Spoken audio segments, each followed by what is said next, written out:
Hello, welcome to the MeasureSquare Stone tutorials.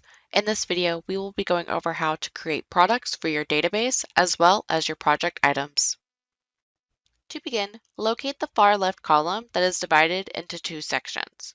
The top portion is your main database. This can be built with as little and as many products that you work with. The bottom portion is your project item list. This is a list of products that have been assigned to your project. When starting out with a new project, this will be blank. Both sections have a blue plus icon. These plus icons will allow you to create new items for the section that you are building out. When clicking on the plus icon, you will receive the new product window.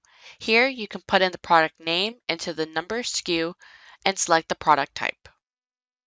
Let's get started on creating a new stone product. Click on the plus icon. I will be putting in the name Evening Gray 1/2 and selecting the product type Stone Slab from the drop-down menu. Once all fields are filled out, I will click OK.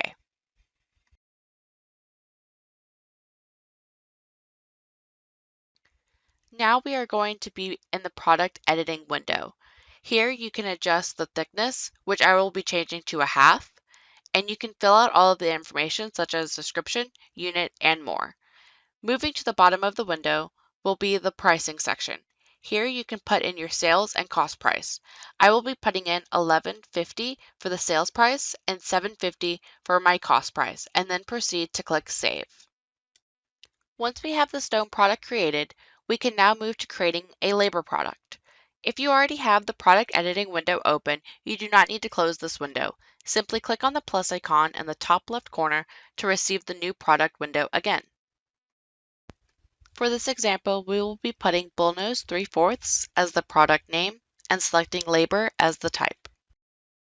I will be changing my unit to be LF and adjusting my sales price to be 3.2 and my cost price to be 2.2. Once all changes have been made, I can then click Save at the bottom right and close out of the window. Now that all products have been created, I can get started on applying them to the different regions and move forward with my estimation. Thank you for watching, and make sure to subscribe to our YouTube channel for future videos and more information for all MeasureSquare products.